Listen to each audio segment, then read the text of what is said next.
Je smutné, že svet dospel do štádia, kedy už neplatia žiadne pravidlá z minulosti. Vždy bolo doslova pravidlo, že počas olympiády sa nikdy nebojovalo, ale dnes máte pocit, že toto pravidlo platí.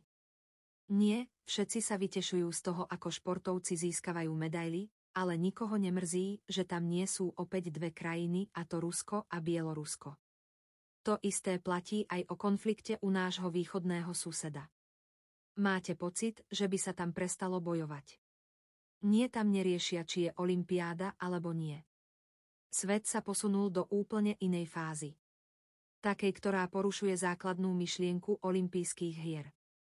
Ako môže prebiehať športové podujatie takého významu bez takých športovcov, akí sú v Rusku či Bielorusku? Západu to však stačí, hlavné je pre nich, že budú môcť ukázať, koľko medailí získali.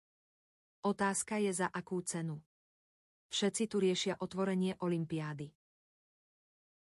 A ja som sa učil, že kým trvala olympiáda, tak boli zastavené všetky vojny a konflikty. A športovci zo všetkých krajín priateľsky súťažili medzi sebou. Na otváracom ceremoniáli som videl aj športovcov z Izraela a aj z Palestíny. Ale nevidel som tam ani ruských a ani bieloruských športovcov. Neboli pozvaní. Boli zakázaní. Tak ako aj na majstrovstvách sveta v hokeji. Základná myšlienka olympiády je vo Francúzsku úplne vykastrovaná. Progresívne Slovensko a jeho poslankyňa oslavujú otvárací ceremoniál a poukazujú na to, aký bol úžasný.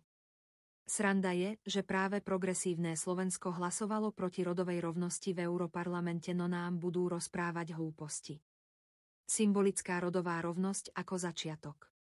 Po 124 rokoch sa olympiáda vrátila do Paríža, avšak úplne iná. Žena ako diváčka povzbudzujúca športovcov, to bol v časoch otca moderných olympijských hier Pierra de Coubertin zaužívaný pohľad na miesto žien v športe. 22 účastníčok hier v roku 1900 bolo čosi nevídané. Dnes máme na olympiáde rovnaký počet športovcov a športovkýň. Napriek tomuto úžasnému a symbolickému míľniku je cesta k rodovej rovnosti ešte dlhá.